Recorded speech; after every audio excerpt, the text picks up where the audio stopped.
WhatsApp కు కేంద్ర ప్రభుత్వం నోటీస్ జారీ చేసింది.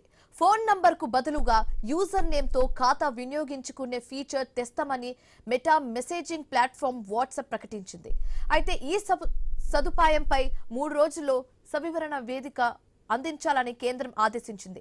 సమగ్ర పరిశీలన జరిపి తాము సంతృప్తి చెందే వరకు భారత్ లో అమలు చేయవద్దని మెటాను ఆదేశించినట్లుగా తెలుస్తుంది. భారత్ లో 50 కోట్ల మంది వాట్సాప్ ను వినియోగిస్తున్నారు. యూజర్ నేమ్ రిజర్వ్ చేసుకునే అవకాశాన్ని ఇప్పటికే వాట్సాప్ కల్పించిన నేపథ్యంలో ప్రభుత్వ తాజా చర్యలు ఆసక్తికరంగా మారాయి. యూజర్ నేమ్ తో ఖాతా వల్ల నకిలీ గుర్తింపు ధృవీకరణలు పెరిగి మోసాలు అధికమవుతాయనే ఆందోళనలు వ్యక్తమవుతున్నాయి.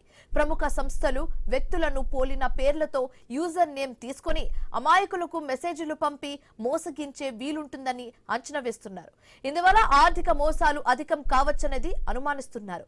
సైబర్ నేరాలు పెరిగే ప్రమాదం కూడా ఉంటుందని ఐటీ చట్ట ప్రకారం ఎందుకు చర్యలు తీసుకోకూడదో కూడా వివరించాలని కేంద్రం ఆదేశించింది. కొత్త సదుపాయం ప్రభావం ఎలా ఉంటుంది, మోసాలు జరగకుండా ఎలాంటి భద్రతా చర్యలు తీసుకుంటారనే అంశాలను కూడా ప్రభుత్వం తెలుసుకోనుంది.